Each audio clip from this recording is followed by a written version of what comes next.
On est aujourd'hui le jeudi 14 avril et notre rendez-vous chaque semaine autant que possible avec nos amis Bnei Adam.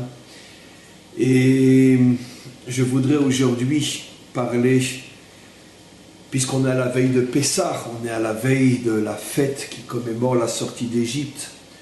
J'aurais voulu vous transmettre à vous, mes amis Bnei Adam, le message qui vous concerne. J'ai toujours et depuis longtemps expliqué qu'énormément de notions de la Torah donnée à Israël concernent, au moins au niveau de l'esprit, au niveau de la pensée et d'une certaine manière aussi du vécu, pas dans le rituel, mais dans le vécu en tant qu'homme, en tant que femme, concernent aussi tous les Bnei Adam partout dans le monde. J'ai expliqué, je réexplique que le rituel qui sert de support à la commémoration, l'évocation de la fête, ce rituel n'appartient qu'à Israël. Mais au-delà du rituel, il y a l'idée, la pensée, l'idéologie et le vécu qui, eux, bien évidemment, peuvent et voire même doivent interpeller et intéresser les nations aussi, les Bnei Adam, partout dans le monde. Alors, si l'on réfléchit sur le sens concret de la sortie d'Égypte, bien évidemment, la plupart d'entre vous avaient suivi déjà les nombreux cours cette année aussi, et cette année surtout, qui ont été donnés à ce sujet. Mais, donc, automatiquement, vous avez déjà entendu énormément de choses, mais comme vous le savez, dans l'intervention du jeudi concernant les Bnei Adam, mon but est toujours de fixer les choses d'une manière beaucoup plus terre-à-terre, beaucoup plus concrète, et ne pas rester dans l'idée générale, bien que très importante, mais vous apporter des éléments qui vous permettent aussi, dans le concret, dans le quotidien, de vivre les notions. Alors, selon cet aspect non philosophique, mais selon l'aspect plutôt de l'action au quotidien, qu'est-ce que peut signifier la sortie d'Égypte? Alors, comme je l'ai expliqué dans tous les cours à ce sujet, l'Égypte en vérité est un mot qui n'existe pas dans la Torah. La Torah parle de Mitzrayim, de Metzarim, c'est-à-dire les limites. Sortir des limites. Les limites à un niveau très concret, c'est quoi? Dans mon vécu, dans la vie de tous les jours. C'est finalement le rythme que m'impose la réalité, que m'impose l'existence terrestre, physique, naturelle. On se lève le matin, on se rend au travail, on s'arrête pour manger, on rentre le soir, on est fatigué, on a un minimum de temps pour se rappeler qu'on est marié, se consacrer à sa famille, et très vite, parce que effectivement, on est fatigué, on a besoin de se détendre, ce qui est tout à fait normal, louable, on a besoin de s'échapper, on a été toute la journée confronté à des responsabilités, à des obligations, à des enfermements, à des Mitzrayim, à des Égyptes, et on a besoin de s'échapper. Et qu'est-ce qu'a conçu le monde pour que l'on puisse sortir de ses limites? Eh bien, le monde a conçu des limites encore plus oppressantes, parce qu'elles deviennent comme une véritable drogue dont on ne peut plus se passer. La télévision, l'ordinateur, le portable, le Facebook, le WhatsApp. Dans chaque génération, le monde a conçu sa propre sortie d'Égypte de manière à donner une illusion de liberté, mais en vérité pour t'enfermer plus fort encore. Et si tu prends un minimum de recul, tu t'aperçois que tu es toute la journée, toute la semaine, toute l'année et toute ta vie. Tu vis prisonnier à l'intérieur du système que l'Égypte, que Mitzrayim t'a créé. Comme Mitzrayim sait qu'elle ne peut pas te laisser, puisqu'on ne parle pas forcément d'une dictature, on n'est pas en Corée du Nord, mais comme l'Égypte sait qu'elle ne peut pas te laisser sans sentiment de liberté, de t'échapper, alors elle va elle-même te proposer sa forme de liberté, comme j'ai expliqué, et finalement sa forme de liberté est extrêmement vicieuse, car elle va te procurer sur le moment un sentiment d'échapper, mais très vite tu te rends compte que tu es dans le même vide, dans la même absence, et que finalement tu vis dans un système infernal d'éternel recommencement.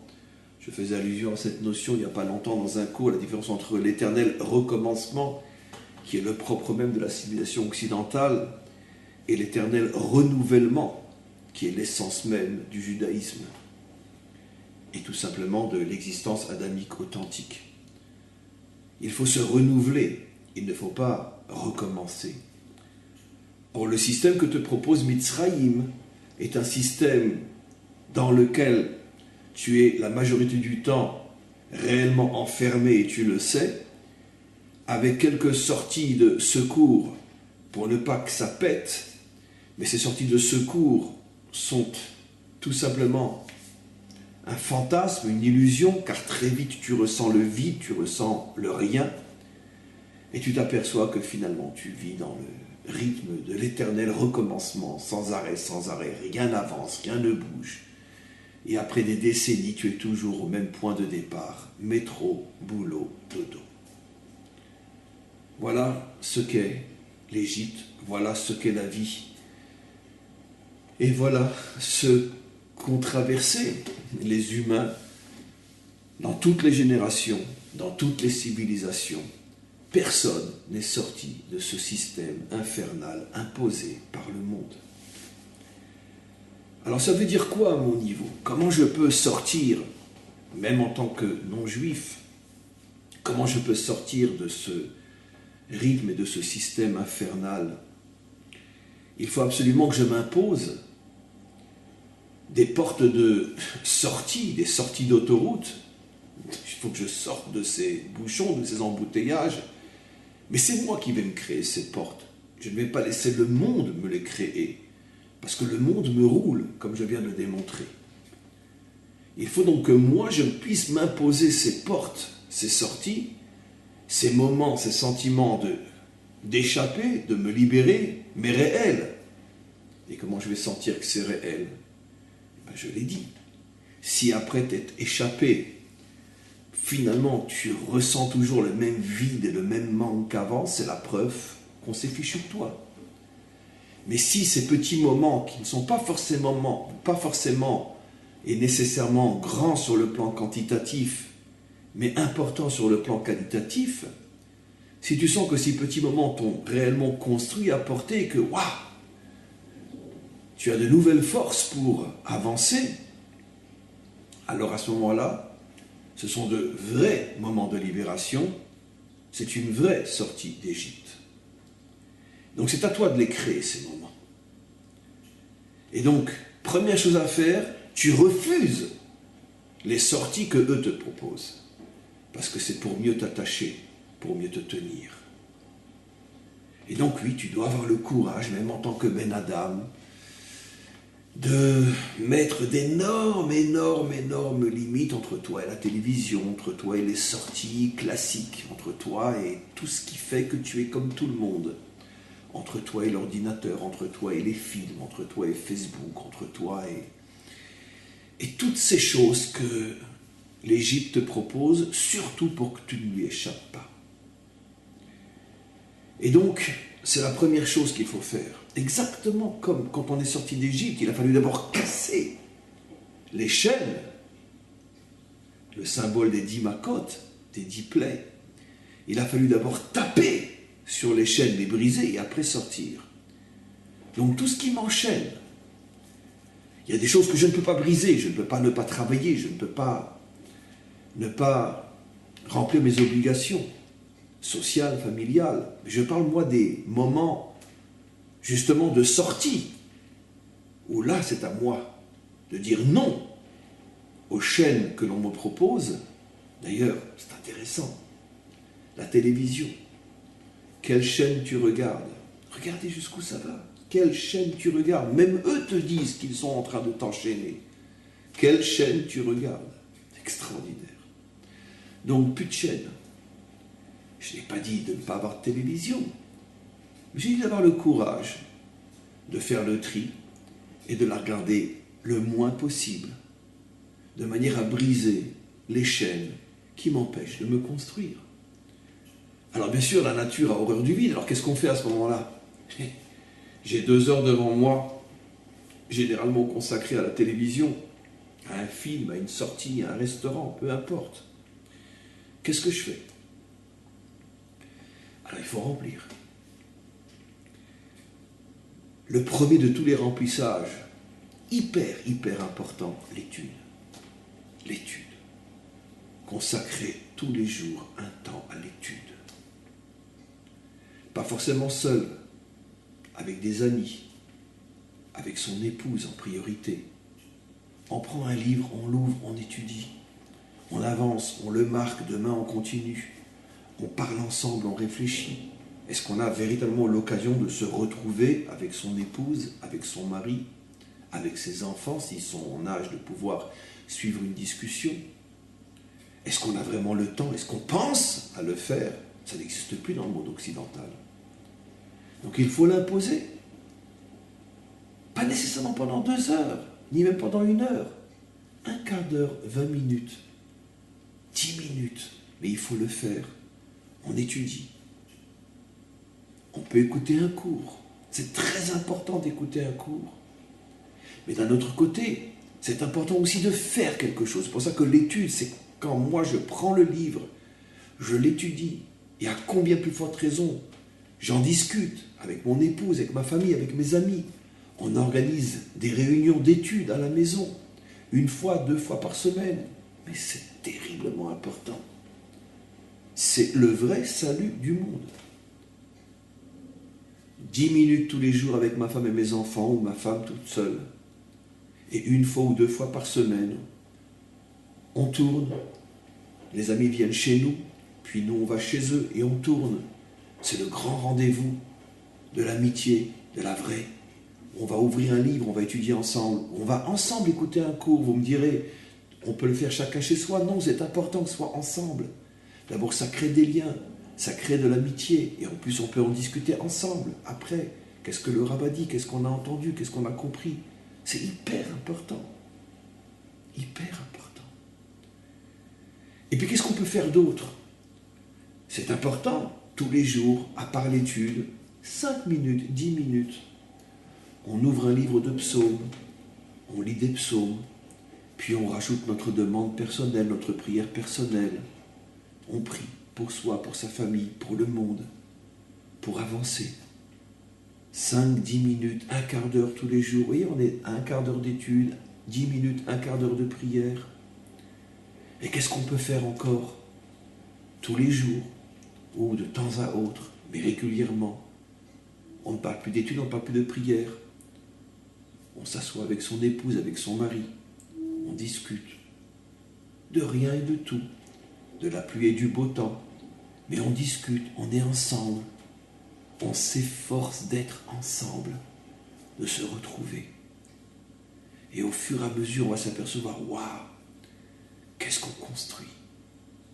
C'est énorme, les forces, les énergies qu'on reçoit à ce moment-là. On peut même d'une certaine manière s'instituer une sorte de Shabbat, c'est-à-dire un jour par semaine, disons que le dimanche est un jour libre, on décide effectivement d'investir un peu plus dans l'étude, dans la prière, dans le repas familial, qui va donner l'occasion d'une étude en commun, d'une discussion en commun. Oui, c'est très important. C'est aussi une forme de sortie d'Égypte. Une autre forme de sortie d'Égypte auquel on ne pense pas forcément, on prend sur soi un projet d'aide, d'entraide. On décide si on a les moyens matériels ou si on a les moyens humains. On n'a pas les moyens matériels, mais au moins on a les moyens humains. On peut consacrer du temps à aider, à donner des conseils, à entendre, à écouter. 1 fois par mois, un peu plus, un peu moins. On s'intéresse à un projet, on s'intéresse à des gens qui ont besoin, à des gens qui sont affligés, à des gens qui traversent une adversité, un deuil. On va les prendre comme projet, ça va être notre projet, on va les aider. Et puis bon, malheureusement, quand on aura fini de les aider, quand on arrivera à une situation où on pense qu'ils n'ont plus besoin de nous, malheureusement, il y aura tellement d'autres projets qui auront commencé entre-temps et qu'on pourra rejoindre et rattraper. Et ainsi de suite. On ne termine pas toute sa vie de... Ça aussi, c'est très, très, très important. Ça, plus ça, plus ça, plus ça, plus ça. On commence à percevoir que finalement, on s'est créé ses propres sorties, ses propres moments de libération, mais qui sont des moments vrais, des moments profonds, des moments authentiques, des moments vrais, des moments intenses, où l'on prend des forces. Pas seulement on en donne, mais on prend aussi des forces. Là, quand j'étudie avec quelqu'un, même mon étude personnelle va changer. Quand j'aide une personne, je m'aide moi-même, parce que ça va développer en moi de nouvelles qualités que j'ignorais. Le sens du devoir, le sens moral, la conscience. Et ça va m'aider moi aussi, et peut-être même en priorité, parce que ça va m'aider dans ma propre construction personnelle. Donc c'est très très important. Et puis au fur et à mesure qu'on s'habitue à ces nouvelles sorties, on les améliore, on les affine, on en trouve d'autres, on pense à d'autres. On devient son propre créateur de libération. Et puis on s'éloigne de plus en plus et on diminue de plus en plus toutes les fausses sorties. Jusqu'au point de les utiliser vraiment dans le strict minimum du nécessaire. 5 minutes de télé pour entendre les informations. Et rien de plus. Parce qu'on n'a plus besoin du reste. On s'échappe autrement. Et on s'échappe véritablement. Et on s'échappe profondément. Voilà ce que peut être l'actualisation de la sortie d'Égypte à notre niveau, comme des Bnei Adam, sans chercher au bout du monde, sans chercher au fin fond du ciel. C'est à notre portée, c'est très très proche de nous, avec un minimum de courage, avec un minimum de volonté, avec un minimum de répétition et d'habitude, on s'aperçoit qu'on peut y arriver. Voilà le grand, le puissant, le profond, mais en même temps très très simple message que la Torah nous adresse et que je vous adresse. Et je suis sûr que vous pouvez le réaliser.